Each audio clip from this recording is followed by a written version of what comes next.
Well, the charter is supposed to treat all religions equally, but a lot of the debate surrounding the charter has focused on how it will affect Muslims, and that's certainly reflected in our poll. More than half of respondents agreed with the statement. The charter fosters anti-Muslim sentiment. Now, that number includes almost 80% of Anglophones, 3/4 of Allophones, and half of Francophones. And there's a similar response to this statement. Muslim women have been targeted by the charter. 52% of all respondents agree. That number includes 78% of Anglophones, 70% of Allophones, and 45% of Francophones. So this has all got a lot of people talking, and our own Tanya Birkbeck paid a visit to a Montreal mosque. And Tanya, this perception of discrimination on a lot of people's minds there. Absolutely, Andrew. These issues are at the top of their minds as we head into an election.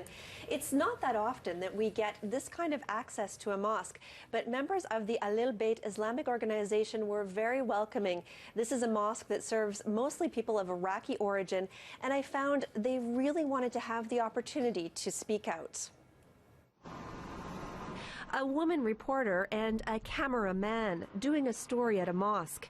It's not immediately obvious how we will do this. I have my cameraman head on this, so I'm calling Mr. El-Mousawi. But our hosts make it clear right away, we're both welcome, even though this area is usually for women only. And then there's the issue of how I'm dressed. I'm the only adult woman without a veil. I brought a scarf. Yep. So should I put it on? No, it's not necessary. Shahad Salman is a lawyer at McGill. Like many people here, she wants to talk to us about the charter. The charter itself is not, does not encourage Islamophobia. It's just that you have proposals that people who are Islamophobic catch on it so that they can express themselves more easily. Salman says the charter could cost her her job, but she vows to challenge it in court and says it won't push her out of the province. I'm a Quebecer, and it's not the Charter of Value or Monsieur Drainville or, of course, Madame Marois who's going to choose, for me where to stay and what to do.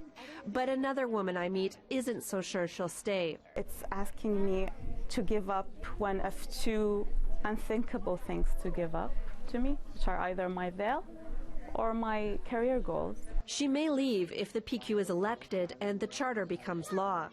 And I hope my little girl will grow in a society just like I grew here, with a society telling us that diversity is really a source of richness. This mosque isn't just a place of worship. It's also a community center. Kids come here to play and men get together to study the Quran. This room is often reserved for men only, but today I'm welcome. The men here admit the charter doesn't affect them the same way it affects women, because they don't wear external signs of their religion. But it still has some of them thinking of leaving Quebec. I want to guarantee that my daughter get the same chance of employment as any other Quebecer in Montreal or in Quebec. And I have to think about their future if I am a caring dad. What struck me about my visit was that everyone I spoke to at the mosque told me how much they love Quebec. Many were born here or have lived here for decades. The two young women I interviewed are fluent in English and French, and contrary to what I heard from other people I interviewed for our Stay or Go series, they told me they absolutely do not want to leave Quebec. All right, thanks so much, Tanya. Thank you.